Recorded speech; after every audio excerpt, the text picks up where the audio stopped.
Hello everyone, welcome to my YouTube channel Varun Banjara 555। तो कैसे हो मेरे प्यारे स्टूडेंट्स। आज के इस वीडियो के माध्यम से हम आपको बताने वाले हैं आपकी वार्षिक परीक्षा पेपर, जो कि आज आपका वार्षिक परीक्षा पेपर पूरा हो चुका है। ठीक है, पूरा कंप्लीट आपका पेपर हो गया है और आप पेपर देके अपने घर में आ गए हो। और हम आपको बताएंगे आपने आपके पेपर में क्या क्या गलती करके आए हो पेपर में, ठीक है, जिससे आपका नंबर कट सकता है। और हाँ, हमने आपको जो जो बताए थे इससे पहले वाले वीडियो में, उनमें से आपके लिए कितने क्वेश्चन फंसे हैं वे सब हम आपको इसी वीडियो के माध्यम से बताएंगे। सबसे पहले आपका पेपर पूरा देख लेना है। ये आपका सेट ए होने वाला है। ठीक है, मैं आपको पहले क्वेश्चन दिखा देता हूं।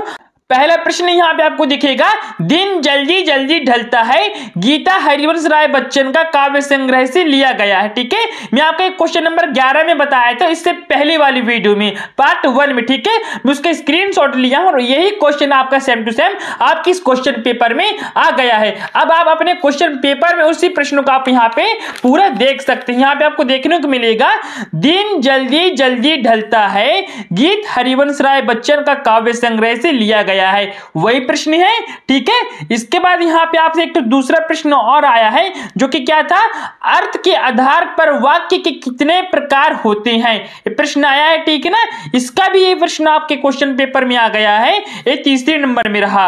अर्थ के आधार पर वाक्य कितने प्रकार के होते हैं। ठीक है, इनका मैं भी आपको आंसर भी बताने वाला हूं। इसके बाद आपके क्वेश्चन पेपर में एक और प्रश्न मेरा बताया हुआ आया है, जो कि क्या था, कल मैं भी आपके साथ बाजार चलूंगा, इस वाक्य में निपात शब्द ढूंढिएगा। ठीक है, ये वाले प्रश्न में आपके क्वेश्चन पेपर में कहां पे आया है, क्वेश्चन नंबर 4 में आया है। कल मैं भी आपके साथ चलूंगा, वाक्य में निपात शब्द ढूंढिए। ठीक है, इसमें कल मैं भी आपके साथ चलूंगा और इसमें मेरे क्वेश्चन में दिया है कल मैं भी आपके साथ बाजार चलूंगा, इसमें आपका निपात शब्द भी हो जाएगा। ठीक है, आपके क्वेश्चन पेपर में भी इसमें आपका भी हो जाएगा।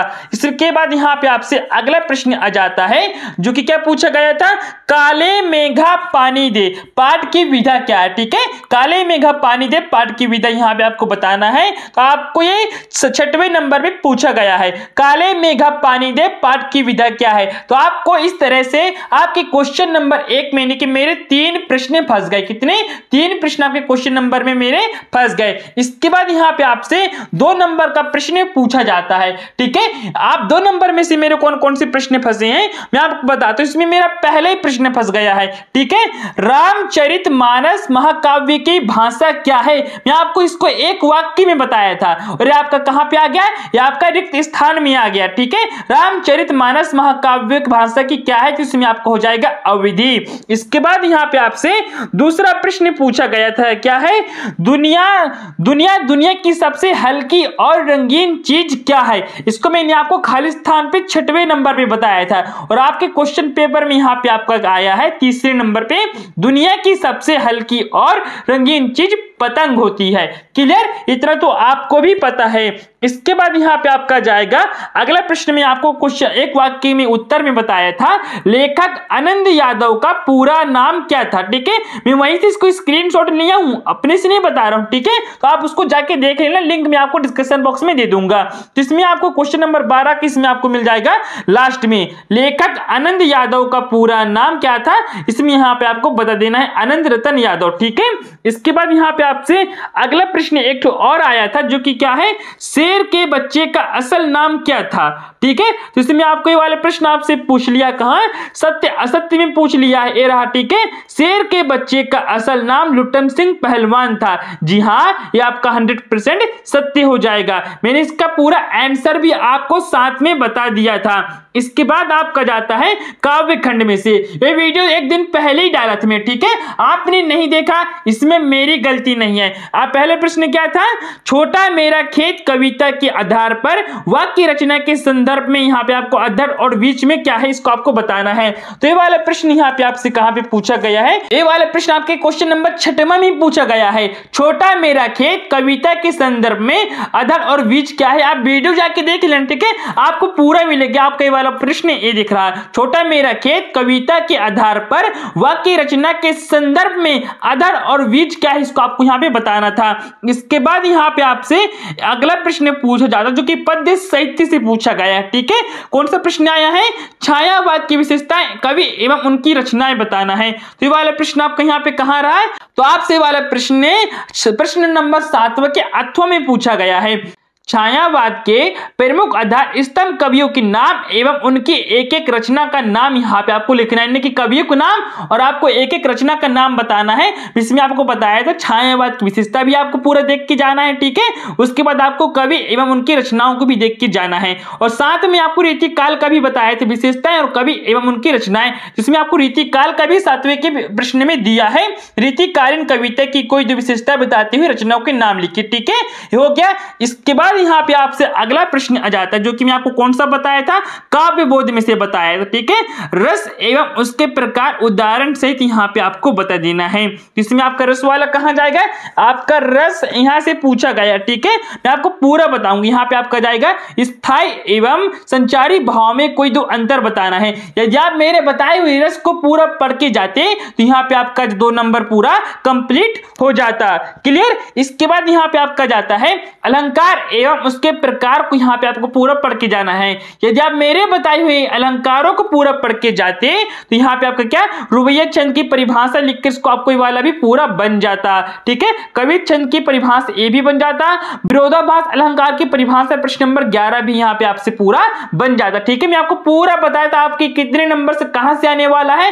वीडियो नीचे डालिए डिस्कशन बॉक्स पे, यूट्यूब चैनल पे भी मेरे वीडियो है, उसको भी जाके आप पूरा देख लेना। उसके बाद आप इस वीडियो को पूरा देख लेना। ठीक है, यदि मैं आपसे कोई झूठ बोल रहा हूं, ठीक है, उस वीडियो में कितने दिन पहले डाला आप उसको भी पूरा देख लेना है। मैंने उस वीडियो को कितना 24 घंटा पहले ही डाल दिया था।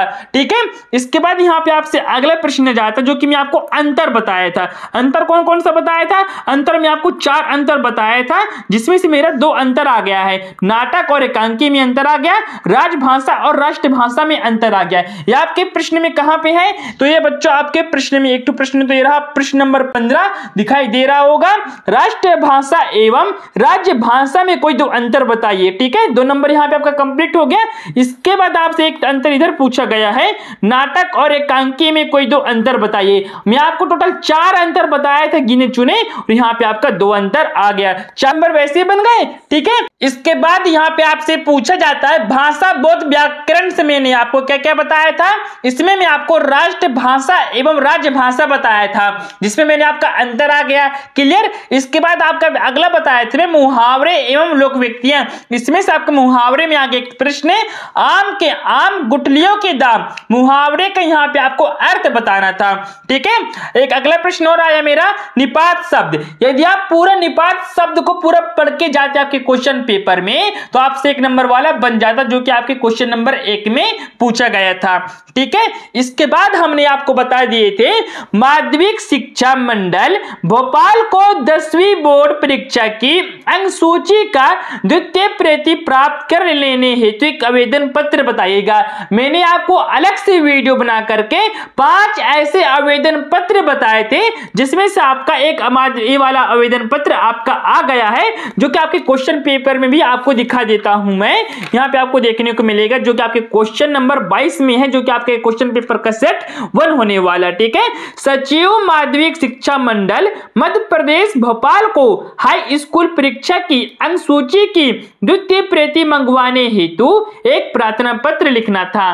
ठीक है, इसके बाद हमने आपको क्या बताए थे? इसके बाद हमने आपको निबंध बताए थे। कितने? हम आपको टोटल 4 निबंध बताए थे। पर्यावरण प्रदूषण एवं वृक्षारोपण के ऊपर, दूसरा है विज्ञान के बढ़ते कदम, तीसरा है इंटरनेट कंप्यूटर की आवश्यकता, और चौथा है विद्यार्थी जीवन में अनुशासन और राष्ट्र हित में युवा की शक्ति। इसमें से हमारा इंटरनेट या कंप्यूटर की आवश्यकता वाला हमारा निबंध आ चुका है, जो कि आपके 23 नंबर में दिया है।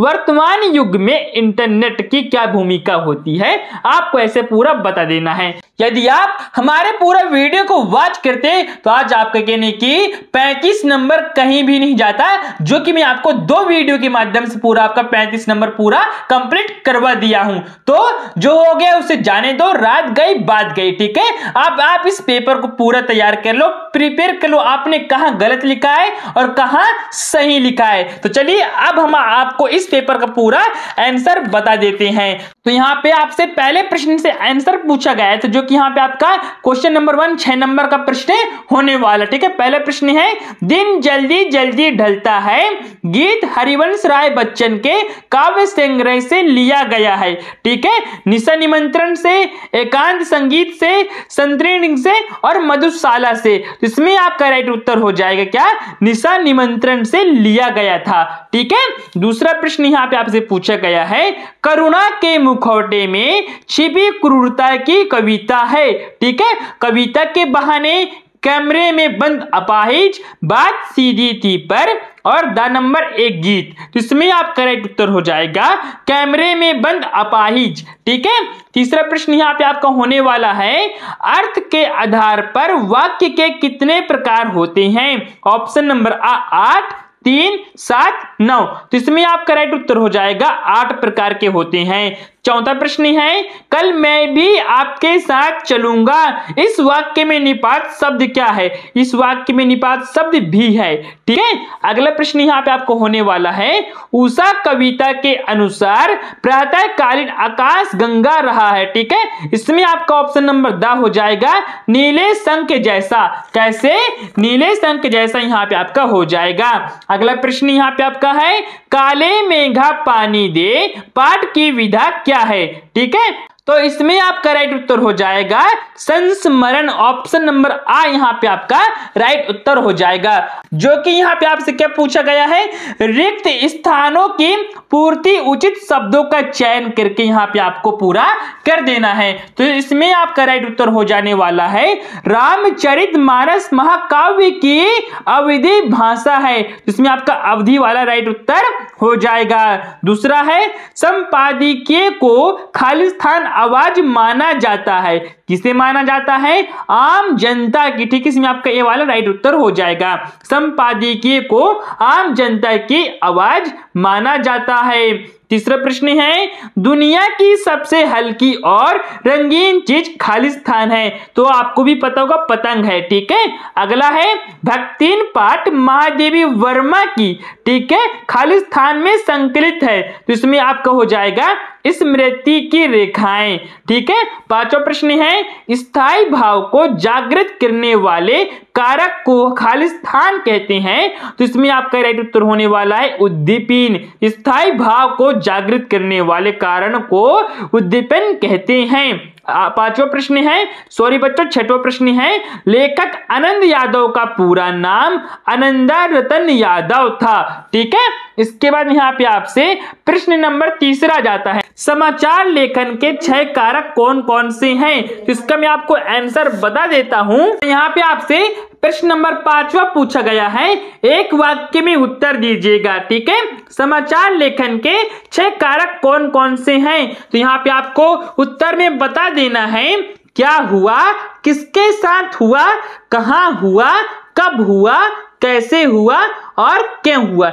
ये आपके 6 कारक हो गए। इसके बाद यहाँ पे आपसे दूसरा प्रश्न पूछा गया है, गद्य की कोई 4 प्रमुख विधाओं के यहाँ पे आपको नाम बता देना है। तो यहाँ पे आपका हो जाएगा निबंध, नाटक, कहानी, उपन्यास। ठीक है, तीसरा प्रश्न पूछा गया है, रघुवीर सहाय कौन से तार सप्ताह के कवि थे। तो यहाँ पे आपका तीसरे वाले प्रश्न का उत्तर हो जाने वाला है दूसरा सप्तक। ठीक है, अगला प्रश्न यहाँ पे आपका हो जाएगा, सिंधु सभ्यता की ईंटों का बनावट का अनुपात क्या था। तो यहाँ पे आपको उनकी ईंटों का अनुपात बता देना है 4:2:1। ठीक है, इसके बाद यहाँ पे आपसे अगला प्रश्न पूछा गया है, शब्द शक्ति की परिभाषा यहाँ पे आपको बताना है।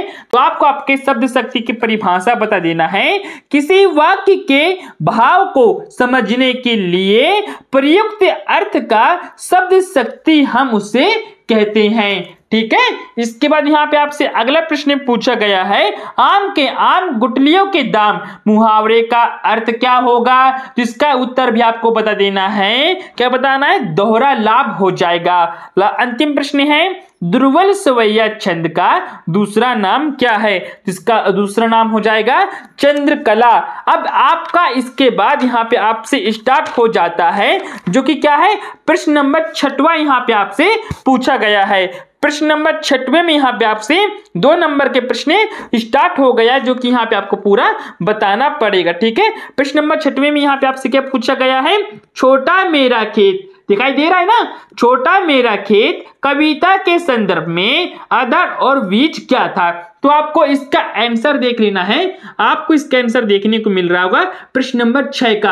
आप इसका अच्छे से तुरंत स्क्रीनशॉट लेके रख लीजिएगा। ठीक है, इसके बाद यहाँ पे आपसे इसका अथवा वाला प्रश्न दिया है, उषा कविता में गांव की शोभा कैसी बताई गई है? तो इसमें आपका राइट उत्तर हो जाएगा। आपको इसको पूरा स्क्रीनशॉट लेके रख लेना है।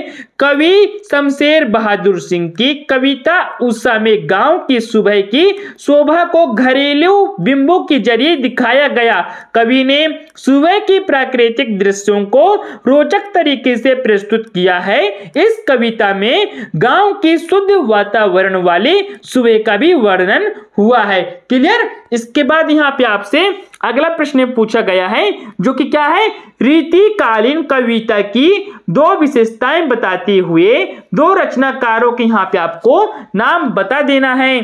तो यहाँ पे आपको रीतिकालीन की विशेषताएं में यहाँ पे आपको 2 विशेषताएं बता देनी है। आपका पहला हो जाएगा और यहाँ पे आपके यहाँ तक दूसरा हो जाएगा।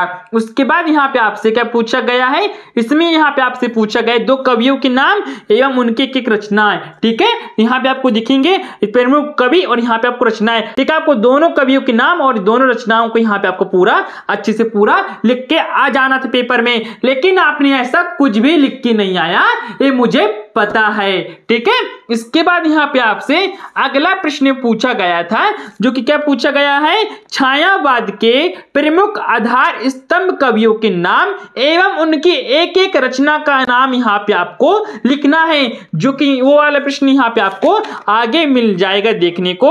यहाँ पे आपको बता देना था, क्या बताना था, छायावाद की विशेषताएं। दिखाई दे रहा है? हाँ, अब दिखाई दे रहा होगा। छायावाद की विशेषताएं, इसमें भी यहाँ पे आपको 2 विशेषताएं बता के आ जाना था यहाँ तक। उसके बाद यहाँ पे आपसे छायावाद के कवियों एवं उनकी रचनाओं को यहाँ पे आपको पहला और दूसरा 2 रचनाएं और उनके कवि के नाम लिख के आ जाना था। इसके बाद यहाँ पे आपसे आ जाता है क्या, प्रश्न नंबर 8वां आ जाता है। प्रश्न नंबर 8वें में यहाँ पे आपसे पूछा गया है, क्या पूछा गया है, सेवक धर्म में भक्तिन की तुलना हनुमान जी से की गई है। प्रश्न है ना, इसका प्रश्न का यहाँ पे आपको आंसर देखने को मिल जाएगा। आप इसका अच्छे से पूरा सावधानी पूर्वक स्क्रीनशॉट लेके रख लीजिएगा। ठीक है, आप इसका अच्छे से पूरा स्क्रीनशॉट लेके रख लीजिएगा। इसके बाद यहाँ पे आपसे अगला प्रश्न पूछा जाता है जो कि क्या पूछा गया है, इसमें आपका थो वाला प्रश्न भी दिया है। जिनेंद्र कुमार के अनुसार बाजार का जादू क्या है? जो कि वाला प्रश्न यहाँ पे आपसे 2 नंबर में पूछा गया है। तो इसका यहाँ पे आपका आंसर हो जाएगा, बाजार का जादू क्या है? आपको इसके पूरा आंसर बता दे। यहाँ पे पूरा आप यहाँ लेके यहाँ तक आपको पूरा लिख के आपके क्वेश्चन पेपर में आपको आ जाना था। इसके बाद यहाँ पे आपसे अगला प्रश्न पूछा जाता है जो कि क्या प्रश्न पूछा गया है, 9वां प्रश्न है, नाटक और एकांकी में कोई 2 अंतर बताना। ठीक है, किस किस में, नाटक और एकांकी में यहाँ पे आपको कोई 2 अंतर बताना है। और अथवा में दिया है संस्मरण और रेखा चित्र में यहाँ पे आपको कोई 2 अंतर बताना है। तो आप इसका भी पूरा आंसर देख लीजिएगा। यहाँ पे आपको देखने को मिलेगा क्वेश्चन नंबर 9 का आंसर, जो कि यहाँ पे आपको नाटक एवं एकांकी का अंतर दिया गया है। आप इसका पूरा स्क्रीनशॉट लेके रख लीजिएगा। और अथवा में यहाँ पे आपको दे दिया होगा प्रश्न नंबर 9 का अथवा, इसमें आपको संस्मरण और रेखा चित्र का आंसर भी दिया है। आप इसका भी अच्छे से सावधानी पूर्वक स्क्रीनशॉट लेके रख लीजिएगा। अब आप स्क्रीनशॉट लेके क्या करोगे, पेपर में पूरा दाल भात चौपट करके आ गए हो ना, लेकिन आपसे अगले आने वाले पेपर में गलती ना हो, इसलिए आपको हमारे यूट्यूब चैनल को सब्सक्राइब करके रख लेना है। इसके बाद यहाँ पे आपसे 11वां प्रश्न पूछा गया है, दिखाई दे रहा है, सॉरी बच्चों 10वां प्रश्न पूछा गया है। सिल्वर बिल्डिंग के आधार पर यशोधर बाबू के व्यक्तित्व की कोई 2 विशेषताएं यहाँ पे आपको बताना है। तो हम इसका भी आंसर आपके लिए लेके आ गए हैं, तो आपको इसका आंसर बता देना है। यहाँ पे आपको आपके मोबाइल फोन की स्क्रीन में दिखाई दे रहा होगा, ठीक है। आपको यहाँ पे 4 विशेषताएं बताई गई हैं, आपको कितना कोई 2 विशेषताएं यहाँ पे आपको पूरा लिख के आ जाना था। इसके बाद यहाँ पे आपका 8वां वाला प्रश्न यहाँ पे आपको बताया गया है, मोहनजोदड़ो को देखते देखते लेखक को किसकी याद आ गई, ठीक है। इसका भी हम आपको आंसर बताने वाले हैं। यह आपका प्रश्न नंबर 10 का 8वां वाला उत्तर है, आपको इसका भी पूरा आंसर देख लीजिएगा। इसके बाद यहाँ पे आपसे क्वेश्चन नंबर 11 पूछा जाता है, कवि छंद की परिभाषा एवं कोई एक उदाहरण यहाँ पे आपको बता देना है। तो हम इसका भी आंसर आपको अभी बताने वाले हैं। इसका आंसर यहाँ पे आपको देखने को मिल जाएगा, कवि छंद की परिभाषा, ठीक है। मैंने आपको पूरा व्याकरण बताया था, लेकिन आप में से कोई भी नहीं पढ़ा, तो आपका कवि छंद हो जाएगा। कवि छंद की परिभाषा यहाँ पे आपका हो जाता है, वाणिक छंद कविता में 4 चरण होते हैं, प्रत्येक चरणों में 31 वर्ण होते हैं, 16 और 15 वर्णों पर यति होता है और हर चरण के अंतिम वर्ण गुरु होता है। इसका यहाँ पे आपको उदाहरण देखने को भी मिल जाएगा, क्या, भेजे भन भवन के उद्धव के आवन की, ठीक है, भेजे मन भावन के उद्धव के आवन के, सुधी बच गाविन में पावन जैबे लागी, कहे रत्नाकर ग्वालिन की झोरी झोरी, दोरी दोरी नंद पौरी आवन तोबे लागी, ठीक है। इस तरह यहाँ पे आपका पूरे इसका उदाहरण हो जाएगा।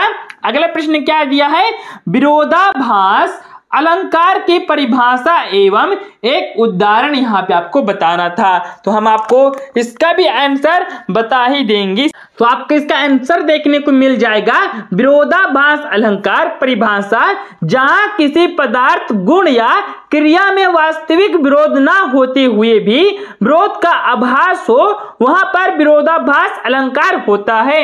यहाँ पे आपको उदाहरण भी बता देना है, क्या, यह अनुरागी चित्त की गति समझे नाही कवि, जो जो श्याम रंग तो उज्जवल होए, ठीक है। यह आपका विरोधाभास अलंकार का परिभाषा हो गया है। इसके बाद हम आपको बताने वाले हैं कौन सा, स्थायी भाव एवं संचारी भाव में कोई 2 अंतर, ठीक है। तो हम आपको इसका भी आंसर बता देंगे, आप इसका पूरा स्क्रीनशॉट लेके रख लेना, ठीक है। कितना अंतर बताना है, आपको 2 अंतर बताना है, तो आपको यहाँ पे दिखाई दे रहा होगा, स्थायी भाव एवं संचारी भाव का अंतर में, ठीक है।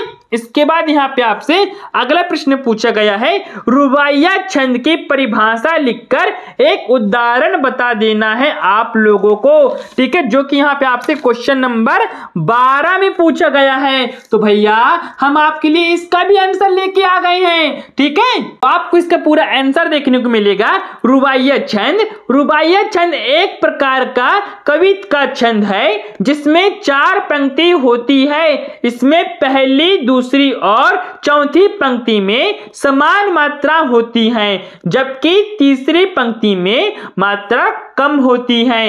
यहाँ पे आपको उदाहरण भी साथ में देखने को मिल जाएगा, किसी ने कहा तुम क्या करोगे, किसी ने कहा तुम क्या करोगे, मैं हंसकर बोला मैं जी लूंगा, ठीक है, पर जब भी याद आएगा मैं फिर से जी लूंगा। इसके बाद यहाँ पे आपसे अगला प्रश्न पूछा जाता है, जो कि क्या है, निम्नलिखित वाक्यों को शुद्ध करके यहाँ पे आपको बताना है। मुझे पता है बहुत से बच्चे यहीं पे पूरा गलत करके आ गए होंगे और 2 नंबर ऐसे आपका पूरा कट जाएगा। तो यहाँ पे आपको क्या बताना था, महादेवी वर्मा विद्वान महिला थी, तो आपको इसके पूरा ऐसे ही लिख के आ गए हो तो आपका ये वाला पूरा 100% गलत हो जाएगा। इसका यहाँ पे आपका आंसर होने वाला है, महादेवी वर्मा एक विद्वान महिला थी। बीच में आपको यहाँ पे एक लगाना जरूरी था, लेकिन आपने नहीं लगाया। इसके बाद यहाँ पे आपसे अगला प्रश्न है, श्री कृष्ण के अनेकों नाम हैं, ठीक है। इसमें यहाँ पे आपको क्या करना है, श्री दिखाई दे रहा है, श्री कृष्ण के अनेक नाम है, ठीक है। यहाँ पे आपको को लगा था, इसको यहाँ पे पूरा आपको मिटा देना था, ठीक है। इस को यहाँ पे आपको पूरा मिटा देना था। श्री कृष्ण के अनेकों नाम थे। 2 नंबर आप ऐसे ही दे दिए। यदि कोई बच्चा दूसरा वाला अथवा वाला प्रश्न किया होगा, उसका भी वही हाल है। तो निर्देशानुसार वाक्य परिवर्तन यहाँ पे आपको करना है, ठीक है।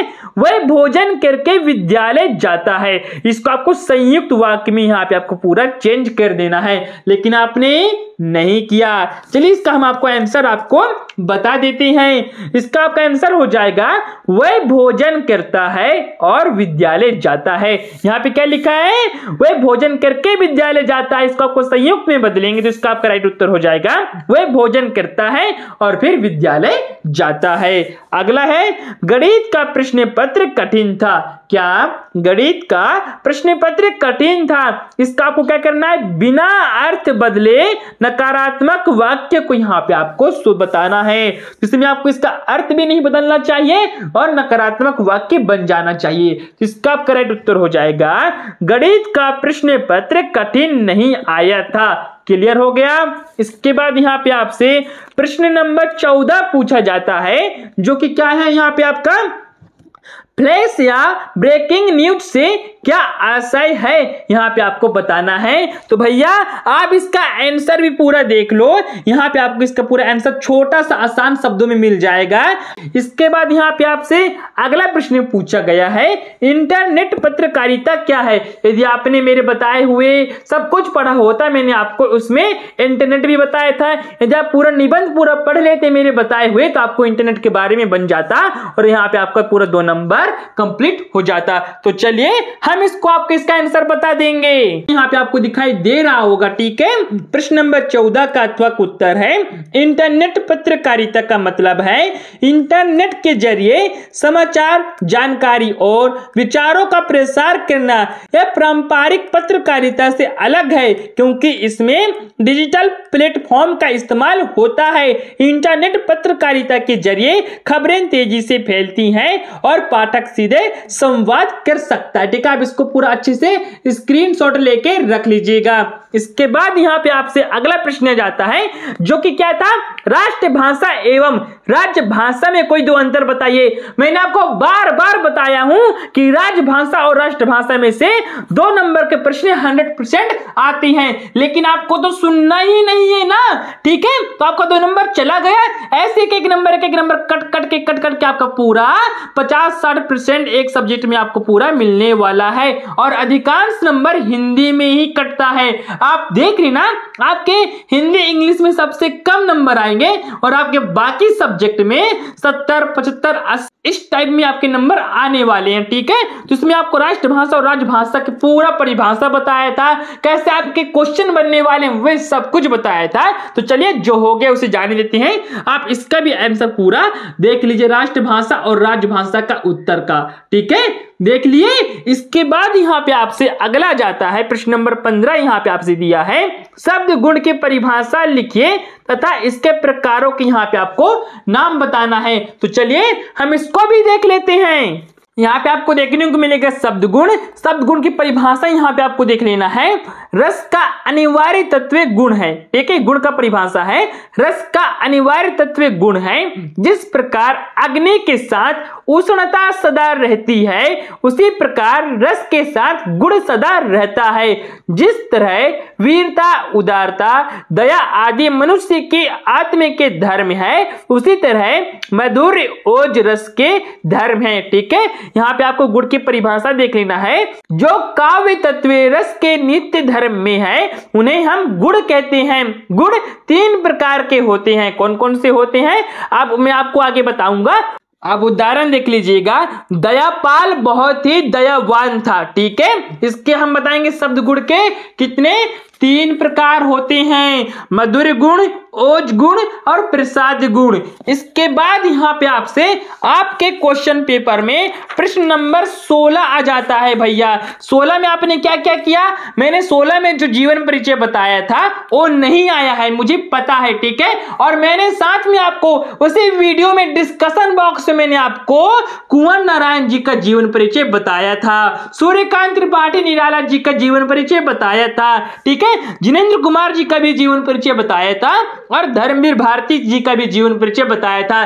लेकिन आपको तो देखना ही नहीं है ना, तो चलो अब हम आपको दिखाते हैं इनका आपको जीवन परिचय कैसे लिखना था। सबसे पहले यहाँ पे आपको कुंवर नारायण जी का जीवन परिचय देख लेना है। इसके यहाँ पे आपका रचनाएं हो जाएंगी चक्रव्यूह, तीसरा सप्तक, ठीक है। और भाव पक्ष कला पक्ष यहाँ पे आपको लिख के जाना था, यहाँ से यहाँ तक आपको पूरा भाव पक्ष कला पक्ष आप इसको एक बार पढ़ लेते तो आप कभी भूलते ही नहीं। और इसके बाद यहाँ पे आपको अंतिम में क्या लिख के आना था, साहित्य में स्थान लिख के आना था, लेकिन आपने नहीं लिखा और यहाँ पे आपका 3 नंबर आसानी से कट गया, ठीक है। इसके बाद यहाँ पे आपसे पूछा क्या गया था, इसमें आपसे पूछा गया है सूर्यकांत त्रिपाठी निराला जी का, ठीक है। इसमें होगा तो मैं बता दूंगा, हाँ जी है, सूर्यकांत त्रिपाठी निराला जी अंतिम में दिया, ठीक है। आपने सूर्यकांत त्रिपाठी निराला जी का भी पूरे याद करके जाते, दो रचनाएं यहाँ पे आपको हो जाएगा परिमल और गीतिका, अनामिका, बेला, नए पत्ते, इतने आसान आसान रचनाएं हैं, याद नहीं होगा। इसके बाद यहाँ पे आपको भाव पक्ष कला पक्ष पूरा यहाँ पे आपको यहाँ से तक पूरा बता देना था और यहाँ पे आपको कुछ भी नहीं करना था।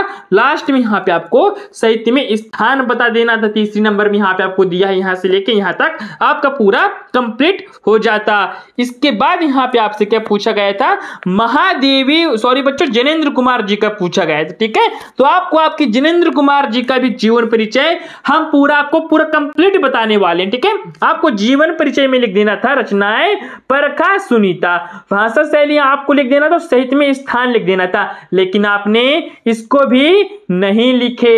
इसके बाद यहाँ पे आपका जाता है धर्मवीर भारती जी का, तो आपको इसको भी पूरा तो लिख के आना ही था, ठीक है। यहाँ से यहाँ तक आप नहीं लिखे तो आपका यहाँ पे 6 नंबर पूरा कट जाएगा बच्चों, ठीक है।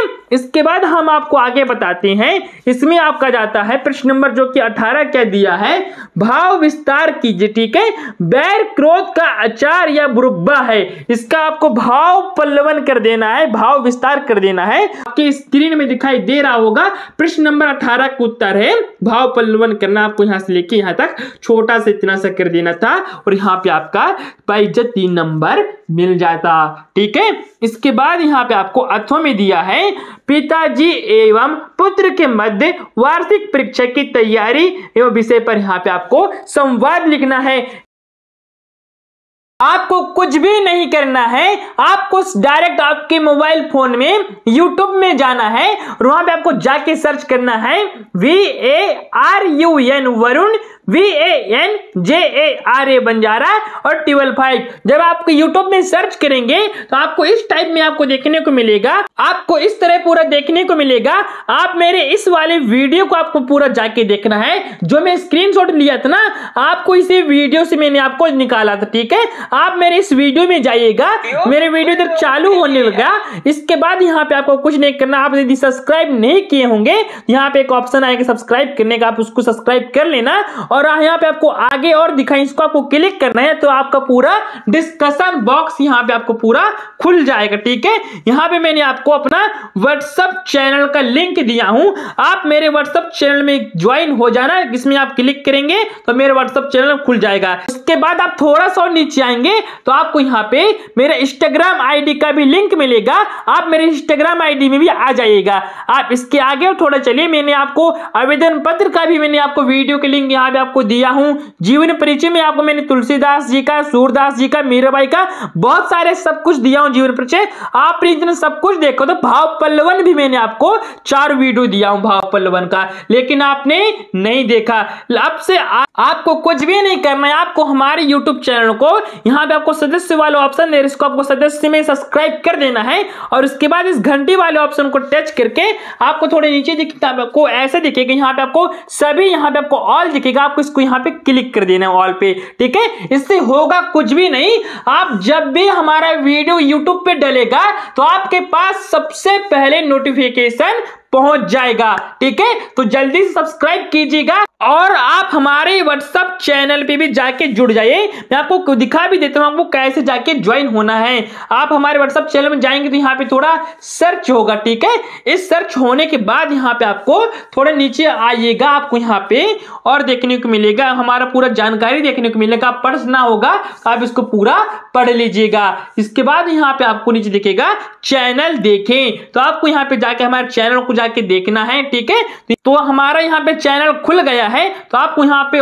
फॉलो करके और घंटी को यहाँ पे आपको ऑल पे सेलेक्ट कर लेना है। ठीक है, अभी आसान सेलेक्ट है, अब यहाँ पे आपको पूरा घंटी सेलेक्ट हो गया है। बस आपको इतना ही करना है और यहाँ पे आपका पूरा हम आपको पूरी इंग्लिश की फुल तैयारी करवा देंगे। और हाँ, इस वीडियो को आपको पूरा अपने दोस्तों पे ज्यादा से ज्यादा शेयर कीजिएगा। तो चलिए अब हम मिलते हैं आपसे अगले वीडियो में कोई अगले टॉपिक के साथ। तब तक के लिए जय हिंद, वंदे मातरम।